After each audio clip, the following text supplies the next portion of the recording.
This is Spotlight, WMFE's arts, culture, and entertainment segment. The spotlight is on now. I'm Talia Blake, filling in for Nicole Darden-Creston. Opera Orlando will paint the life of Frida Kahlo on stage with songs in both Spanish and English. Mexican-American soprano Cecilia Violetta Lopez plays the role of Frida. I caught up with her to learn more about the show and what it means to her to play a Mexican icon. Cecilia, thanks so much for joining me. First, can you tell me a bit about the opera Frida that you're starring in? Yeah, so Frida, it's a production with Opera Orlando. And essentially what it is an autobiographical story of Frida. It's just her story told to music. It goes from the beginning, the early stages of her life, through her adolescence, and when she has a horrific accident that left her bedridden. And then it shows her relationship with Diego, their marriage, and their tumultuous marriage, I should say. And then it shows her all the way through the end and how she was addicted to drugs and alcohol for the pain. And it goes all the way up to her death. As many of us know, Frida Kahlo was a Mexican surrealist painter. But was there anything surprising you learned about her as you prepared for this role? Yes, I didn't realize how, because growing up Mexican American, like within the Mexican culture, we know who Frida Kahlo is. You know, we identify her artwork very quickly because she did a lot of self-portraits, but all of the other work is not really known to us. But for me, just as an artist, digging into her and who she was, like, for example, I didn't realize that she was studying to be a doctor before she got in that accident. And then when she had to spend days in bed, that's when her father and her mother gave her the tools to paint, essentially, and to pass the time, which I knew, but I didn't realize that her painting came before she met Diego. So for me, that was very interesting, and just, to discover things about such a huge Mexican icon within our culture. Mm-hmm. Always something new to discover, for sure. Definitely. So Frida Kahlo has been accused by some of cultural appropriation. Is that addressed in this opera? Not really. And that's news to me too. I didn't realize that. But no, in fact, this opera definitely shows Frida within her true Mexican culture, her heritage, all of what is Mexico and her Mexican roots is what shines through. So, we kind of talked about what you found that was really surprising. What's been the most rewarding part of taking on this role? She's a really big historical figure. Me being little soprano, I thought there were huge shoes to fill. And there have been many great singers who have sung the role of Frida. And I just think to myself, like, I hope to be able to raise to the occasion and tell her story like my colleagues have. But just to know that how iconic Frida was, it's really an honor. And just being Mexican American myself and being able to tell her story, it's just really a privilege, and I'm just very fortunate, and it's very cool. Speaking from the Mexican aspect, because I'm telling a Mexican artist story. It almost sounds like it kind of comes full circle for you and your life. 100%, yes. So it sounds like it's a very rewarding role for you, but have there been any challenges as you've been getting ready for this? Yes, musically, it is a very challenging score. I'm not saying that the other roles that I've done, the more traditional roles that I've done, aren't difficult, but when it comes to, I guess, the music theory behind what composers did and writing their melodies, the ear just kind of follows that melody. And for Frida, Maestro Rodriguez just really wrote, it's very tonal. I want people to know that. It's a tonal opera.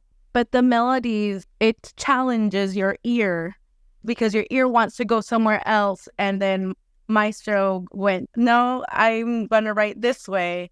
And so for me, it's been a challenge in that aspect because it's not your typical Puccini. It's not Massenet. It's not the roles that I'm used to singing. But it's good. It's a good challenge. It keeps me on my toes. It keeps everyone, I think, in the cast on our toes. And it's just very musically satisfying to be able to dig into a score like this. It's kind of like one of those challenges where it's challenging, but when you get through it, you feel so proud of yourself. Yeah. It's like we walk away going, we did that. Absolutely, absolutely. Is it possible for you to give us like a quick little kind of example of what you're talking about? Her aria right before like the development of the story happens, it's a beautiful melody, but then it goes from the higher registers to the lower stuff.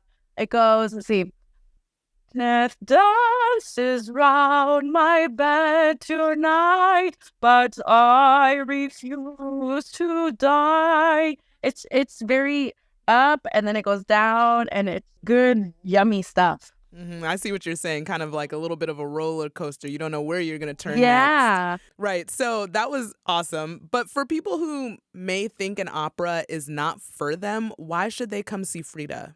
I love trying to brainwash people on telling them to come to the opera only because I use myself and my family as an example. I discovered opera much later in life. I grew up working in the fields with my mom in southern Idaho, and she instilled in me the love of music, but it was Mexican mariachi music that I grew up singing. And that for me was my life. That's how we communicated, my mother and I. So we would use songs to be able to express what we were feeling, whether we were happy or she was angry at me. She wanted to get something through my head. There was always a song that she could use to tell me, like, no, like, this is what I want you to feel because the song says this.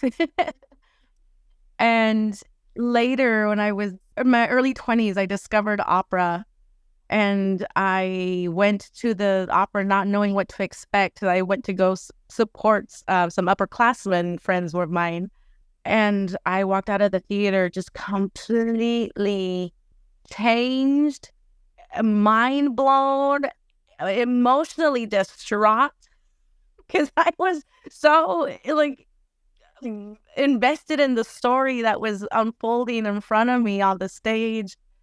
And I thought for sure the soprano was going to live. And that was a pivotal moment in my life when I said that my classmates did up on that stage. I want to be able to do that. And now just, again, like we talked about a little bit earlier, how it was kind of full circle. For me, those moments out in the fields with my mom were so magical.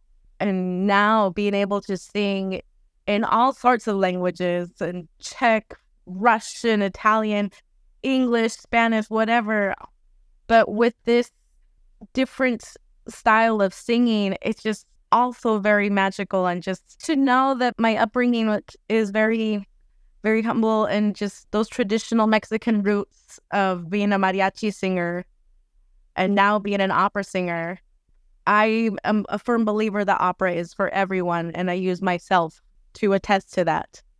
So I tell everyone to come. And I'm sure you're hoping to bring those same emotions to people when they come to see Frida. 100%. Yes. The audiences just expect to really ride the roller coaster of emotions when it comes to Frida and her life. And then just musically, it's a journey, definitely, both emotionally and musically. Okay, so if people want to come on this journey with you and see Frida, where can they find tickets and location information? Well, first of all, you better hurry because Frida is close to selling out. So we're at Steinmetz Hall, January 26th and 28th. Tickets can be purchased at operaorlando.org. Cecilia, thank you so much for talking with me today. This was fantastic. Well, thank you for having me. That was Mexican soprano Cecilia Violetta Lopez talking with me about Frida, which premieres January 26th at Steinmetz Hall.